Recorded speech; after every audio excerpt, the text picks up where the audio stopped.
And I'll just describe that moment. They're swimming in the cave farther in than anybody has managed to go before by a mile, literally. They're in there and they're bobbing up and down wherever there's any bit of air because nothing works in the cave beyond the opening threshold. There's no GPS, there's no radar, there's no infrared, there's no cell signal.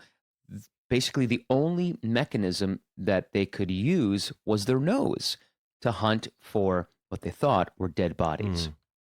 And so they're bobbing up and down. They're almost at the end of the line. So every cave diver has a line, and you just can't go beyond it because if you go beyond it and you don't have any more line, you will not be able to find your way back because it's pitch black and you will be dead. From New York City, I'm Stephen Shalowitz, and this is the One Way Ticket Show. Hello and welcome once again to another episode of the show where we explore with our guests where they'd go if given a one-way ticket, no coming back. Their destinations may be in the past, present, future, real, imaginary, or even a state of mind, but once again, the only caveat, there's no coming back. Now, you can listen to all our episodes on our website, theonewayticketshow.com. Once again, theonewayticketshow.com, or wherever you like to download your podcasts. All right, if you know me well, you know that I'm a bit of a news junkie.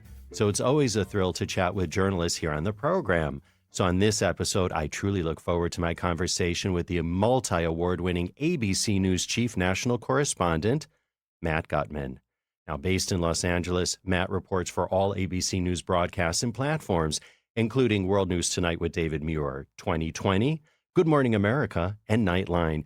He's reported for ABC from 40 countries across the globe, including Thailand, where in 2018, he followed every step of that mission to save those 12 boys and their coach from a flooded cave. In fact, he's the author of The Boys in the Cave, which recalls that dramatic story. Well, these days, Matt is also a fellow podcaster who hosts 2020's Cutthroat Inc., which we'll be asking him about in just a moment. But first, here to share his one-way ticket destination and to talk news and more, we warmly welcome Matt Gutman aboard the One Way Ticket Show, who joins us on the line from his home in the City of Angels. Matt, I can't believe we're finally doing this. Welcome to the program. Thank you, Stephen. It's so good to be on. And what an introduction. Wow. I wish that someone could herald me like that everywhere I go. Oh, right. It would be impractical, but thank you. And to roll out the red carpet for Matt Gutman. Listen, we've got lots of bases to cover. And with that, we warmly welcome Matt Gutman. Matt, we've got a lot of bases to cover. So without further ado, let's issue your one-way ticket. So Matt Gutman, if I gave you a one-way ticket, past, present, future, real, imaginary, or even a state of mind, where would you go? I've been thinking about the show, and the thing is about the one-way ticket is it changes, right? The notion of where you want to go or where you would like to have been is constantly shifting. You know, I'm a big history buff. We have thousands of books. I've read at least one of them. I'm kidding. And, you know, I've always been fascinated by the past. But given the moment we're in right now, and people might be listening to this 2 years from now, right, or 5 years, hopefully, or in a century, Stephen, because, you know, you're going to go down in history as a great podcaster with a great idea for a show, the one-way ticket. But right now, we're in this really unique sliver of history. And people have studied 1968 and 69, and they've studied 1848, a great time of tumult in Europe. But this is going to be studied for the future, this combination of once-in-a-century type of pandemic that completely shook the fabric of society, changed the way we interact with each other, obviously killed too many people, but also rended, torn the way that humans interact. And then it led into the greatest civil rights revolution that we've seen probably ever, given its short time span. How much is changing in such a condensed piece of time? So I was thinking maybe I'd go in the future, maybe I'd go to the past, to these years that I've been interested in and try to live then. Right now, I want to go to the day after the elections. I'm fascinated and slightly terrified to see what's going to happen then. You mean the day after the 2020 elections? Yeah, the 2020 election. So, you know, it's just a few months from now, but that's where I'd be most curious to go right now. I am itching to see what this country is going to do with itself and what direction it determines that it's going to head. And so that's my one-way ticket right now. Oh, right. Matt, that's an interesting one-way ticket because it's actually just a few months from now. So we don't have to worry about Matt aging or Matt being a child in a new one-way ticket destination from years gone by and so on. So it's a couple months from now. So what do you think it's going to look like? Because you've really been out on the streets reporting about our situation right now. So what do you think it's going to look like?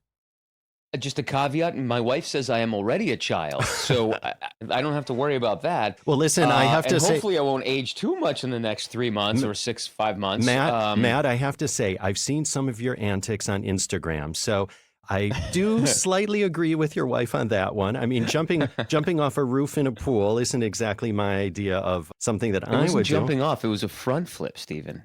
Oh, it was a running front flip. Thank you for correcting me. No, everybody at home, I've been doing gymnastics since I was a kid, so I'm pretty comfortable with those types of physical risks. By the way, Matt, as we say, don't try this at home.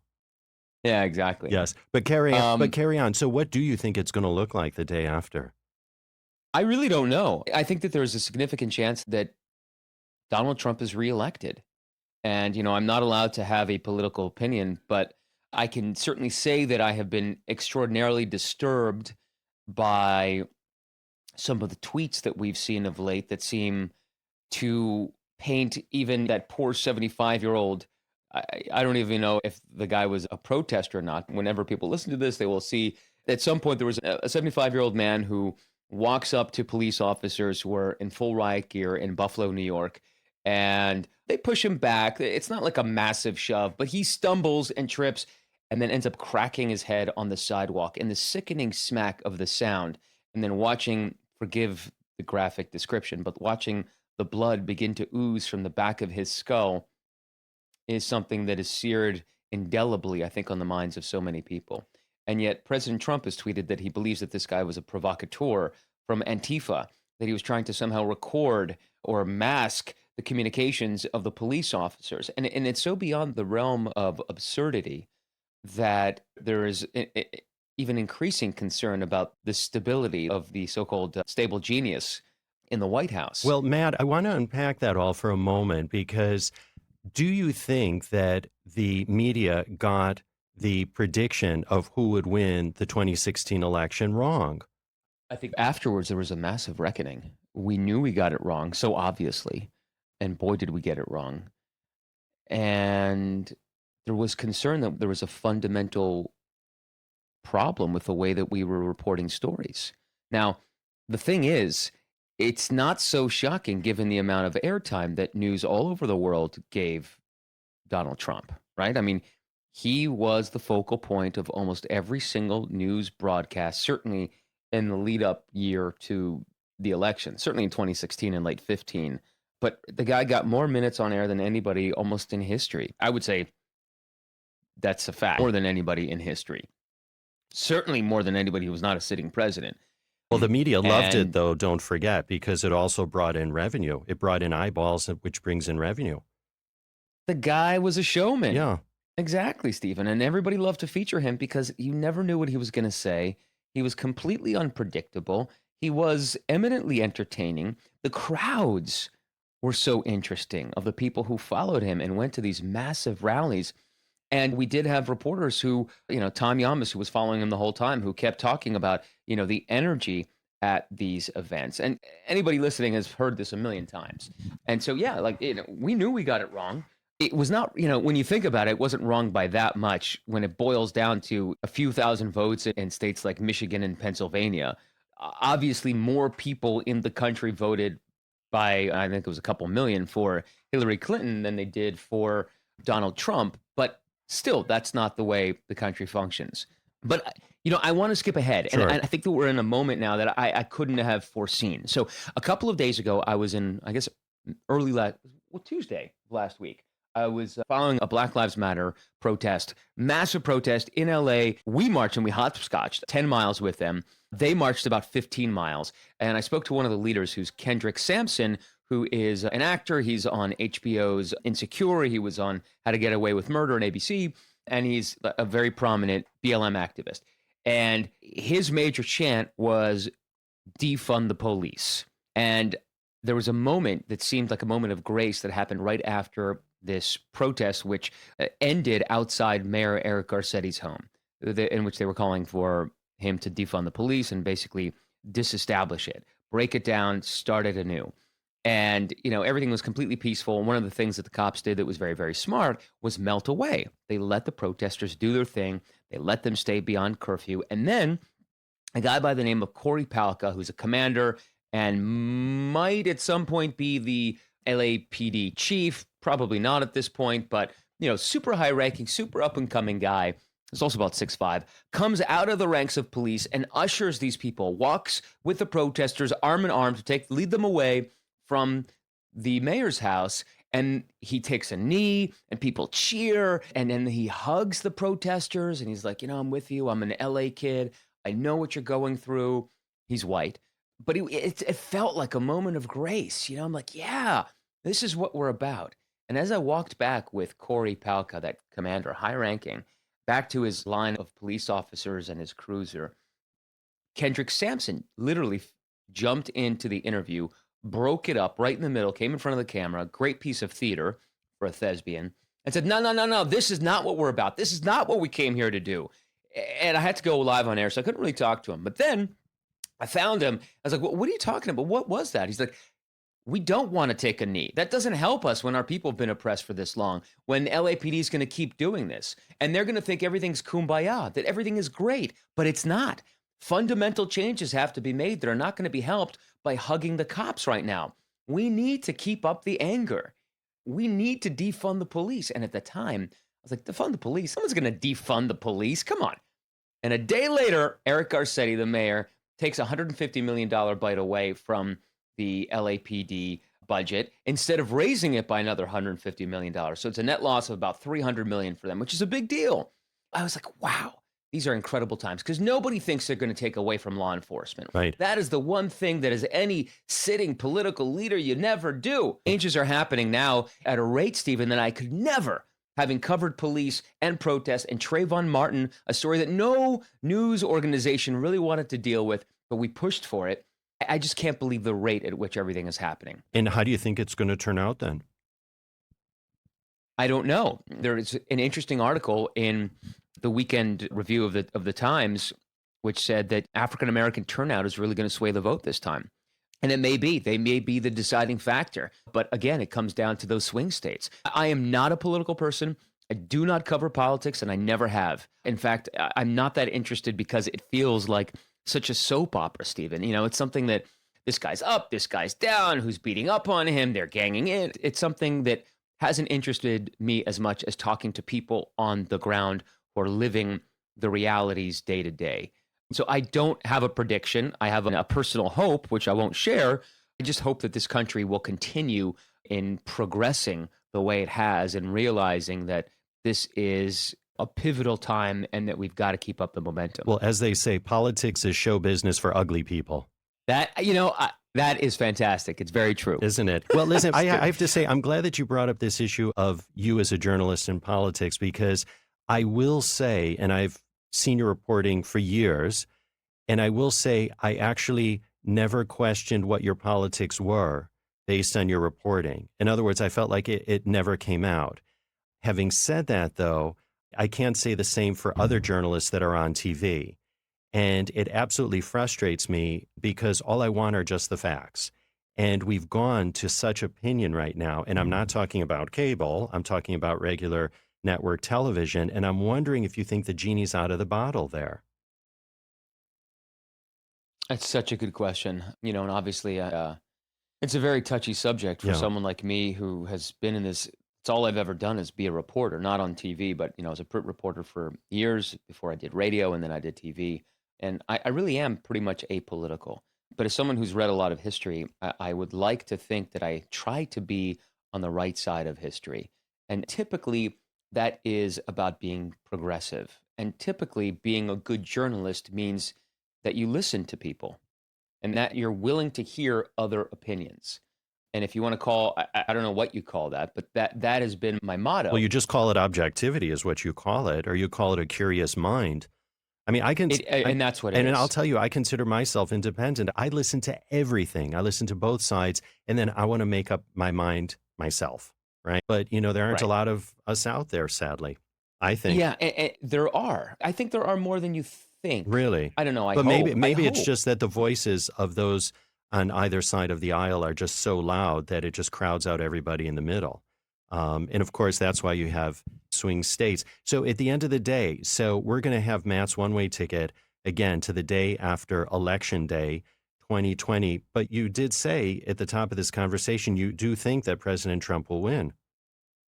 No, I did not. I Didn't said you? that there's a not insignificant chance that he will win. Okay. I think that it's not impossible, even despite the incredible momentum that we are witnessing right now. But let me just take a step back, Stephen. Let's just say this. Even over the past 20 years, we have seen such significant change, and that has been accelerated over the past couple of years. 8 years ago, when I first heard about this kid named Trayvon Martin shot by neighborhood watchmen in Sanford, Florida, and I was a reporter in Miami, I could not get network news to care that much because it seemed like it always happened, right? And I pushed and I went up and I did a news article, but not a TV article. And finally, it started to gain traction, and then it became the biggest story. We have changed. So much has changed since then, although there is still endemic racism, although still African-American people are killed so frequently by police and others with impunity.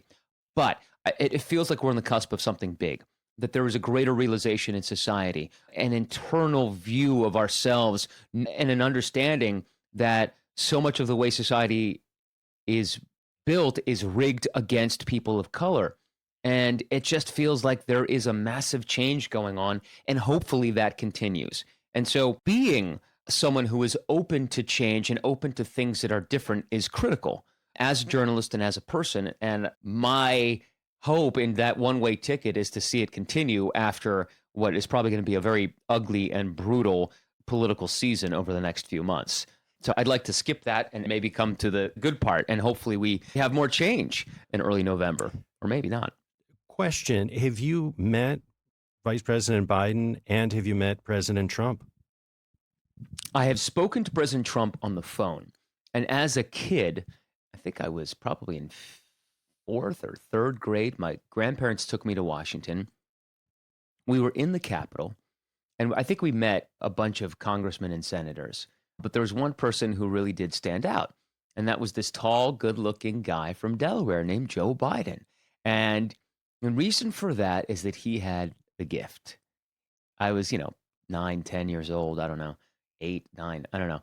And I remember him distinctly, down to the baldish head, and I don't think he had hair plugs yet, but those eyes and the smile and the handshake. And he shook my hand and he looked me in the eye. I don't remember what he said, but he made me feel like I mattered.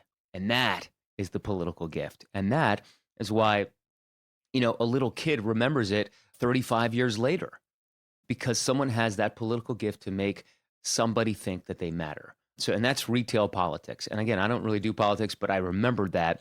I talked to Donald Trump after a shooting in San Diego against a synagogue, and we spoke for a few minutes, but it was not as memorable. What was that conversation like? He was calling to console the rabbi of the congregation who had been shot in the hand and help stop the shooting.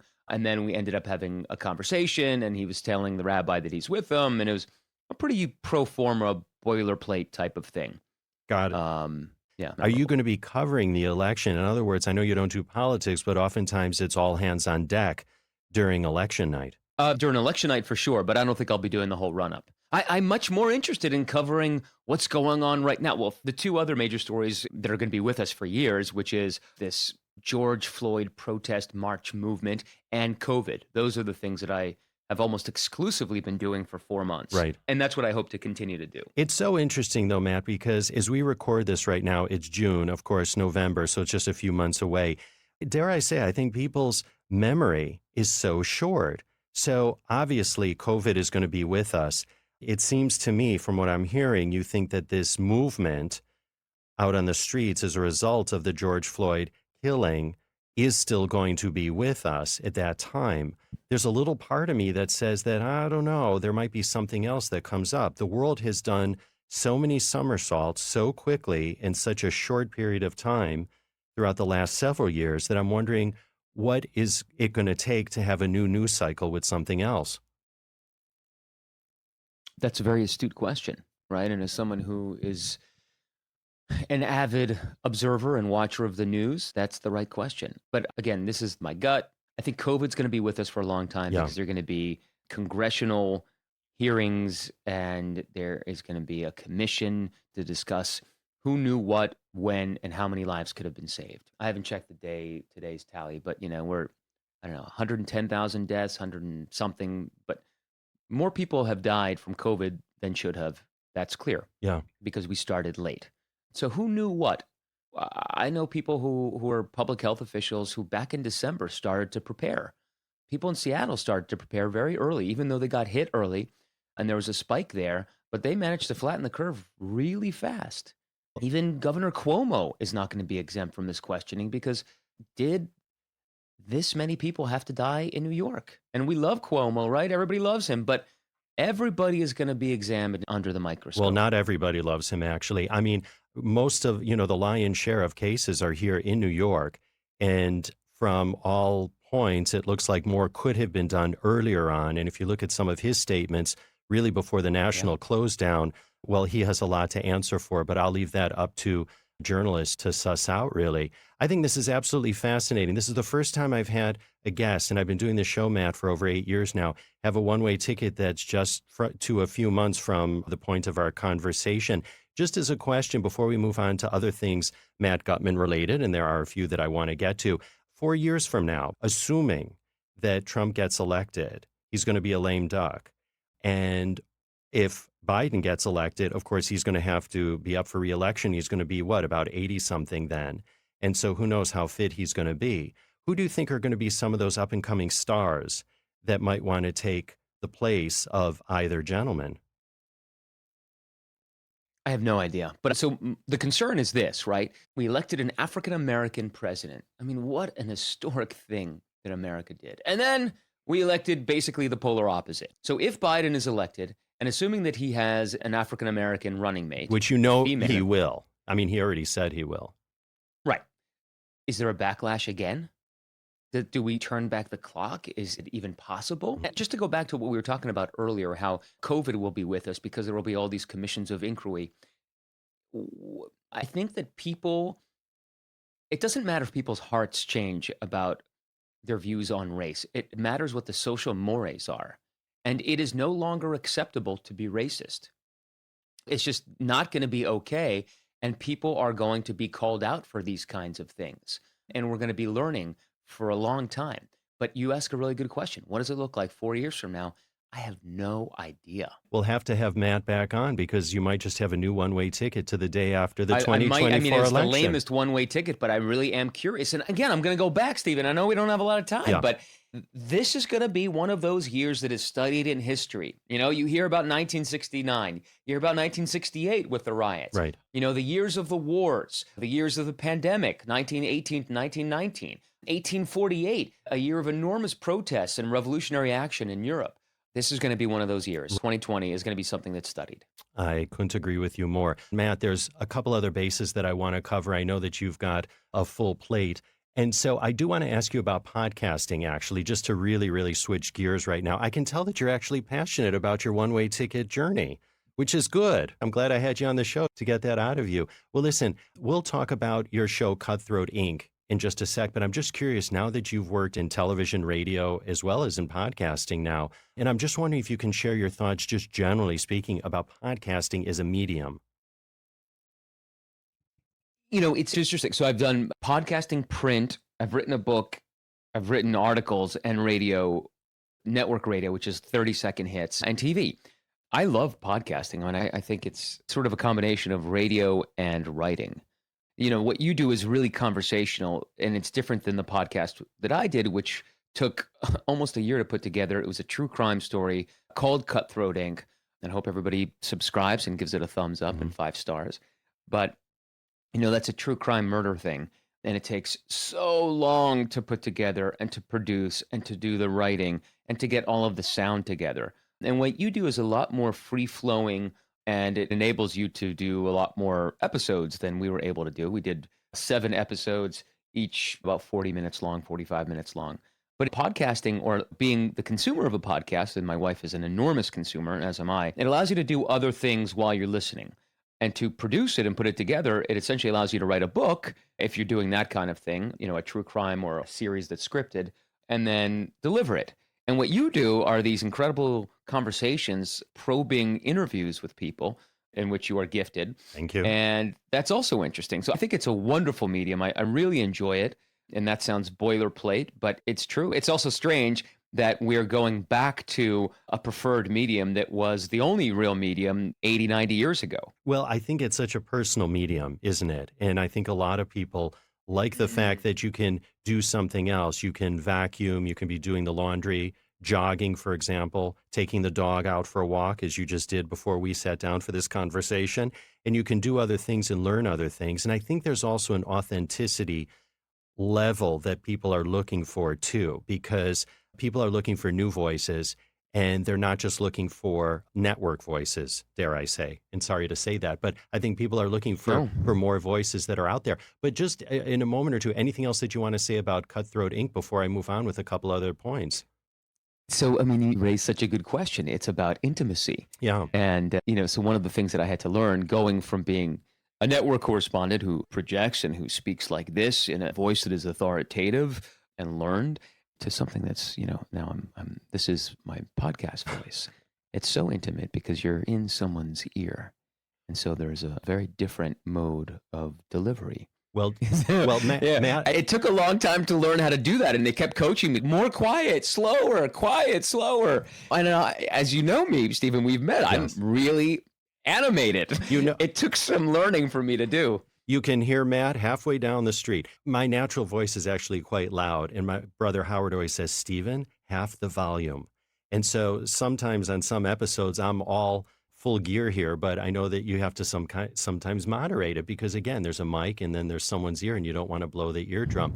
Well, listen, I want to move on to something else, Matt, because very personally, having lived in Asia myself for something like about a third of my adult life, I also spent a lot of time in Thailand, and I was so gripped by the mission to save those 12 boys and their soccer coach that were trapped in the cave.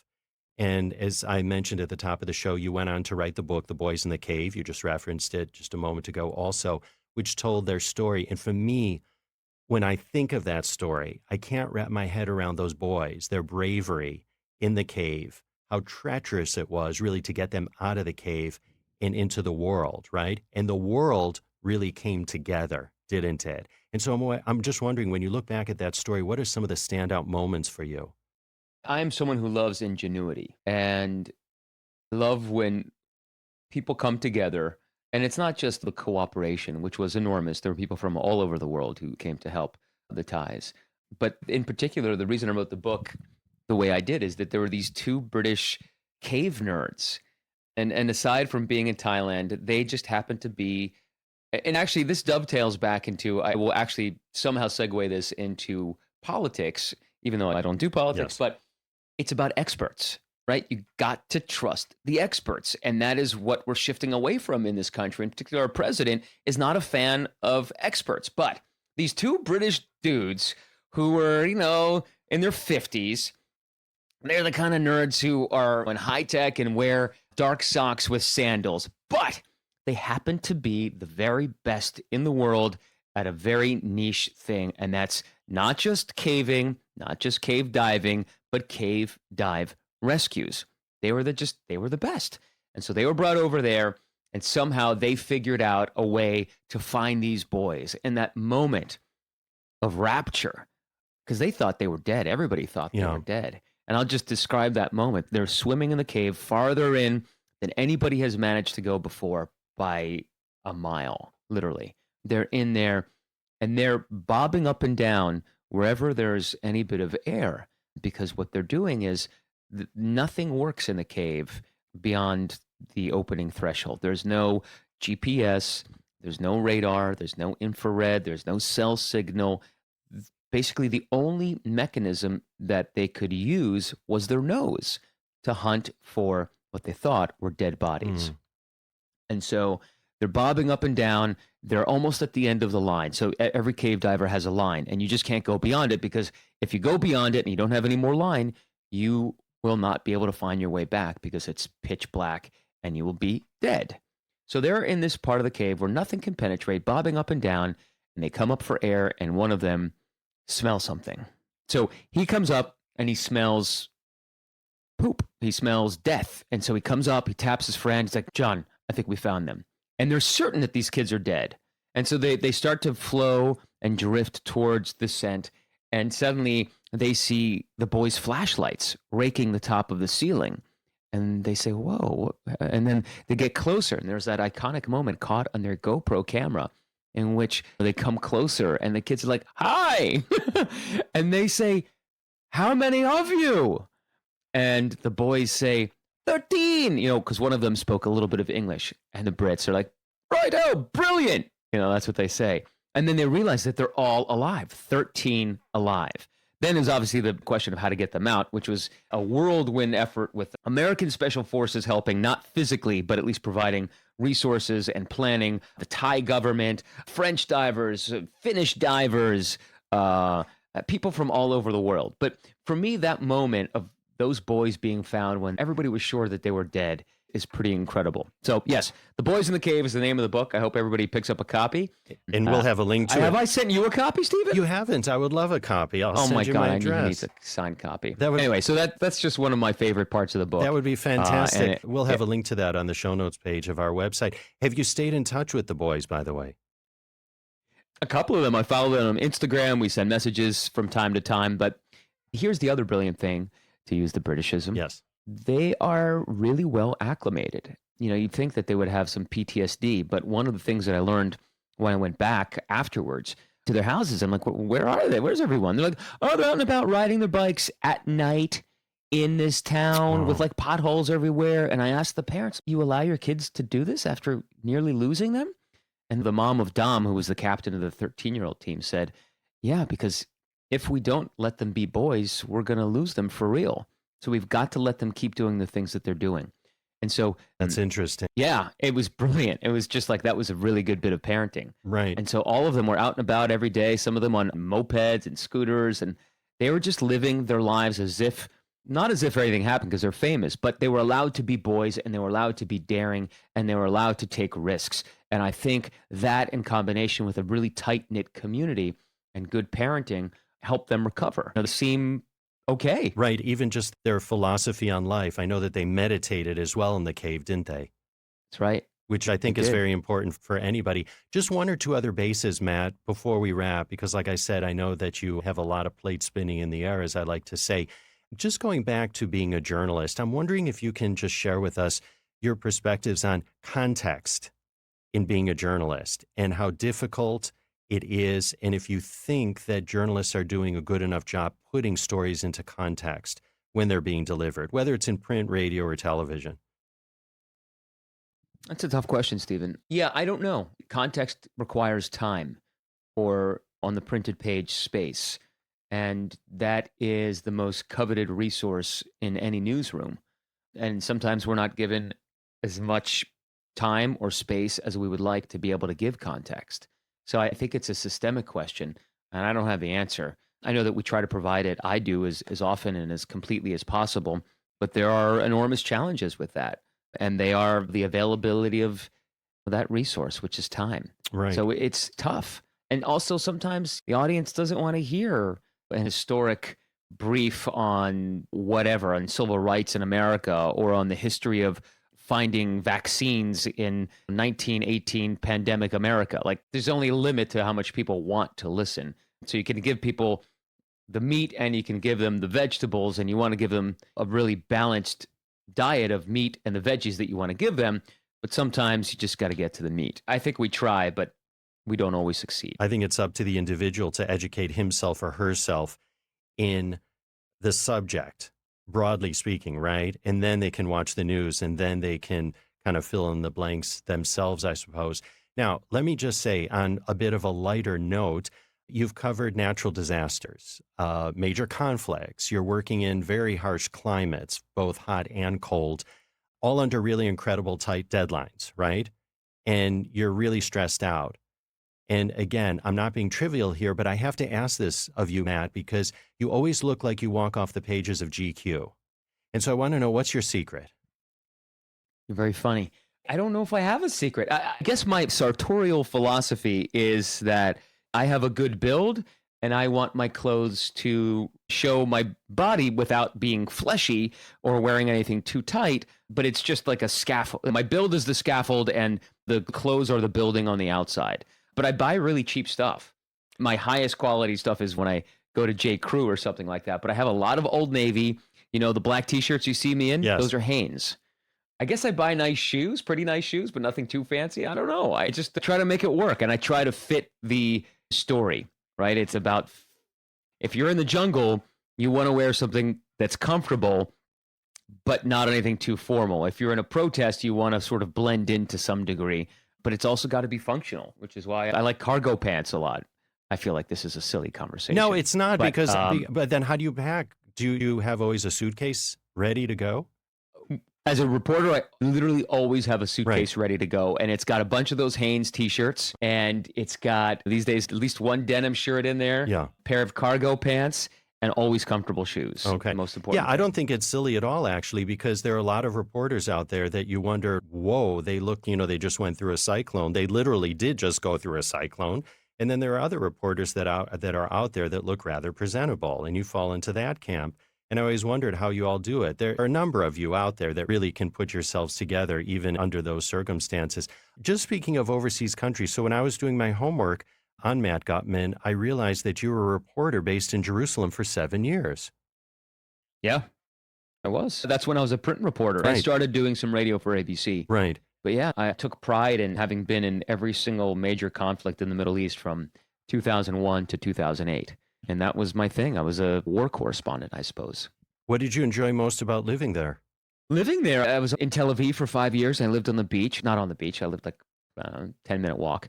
But I just enjoyed this incredibly vibrant city that seemed so far removed from the conflict that was just a few miles away. Although one of the strange things, especially in the early days of what was the Intifada, which was the Palestinian uprising, when things were blowing up, literally blowing up everywhere.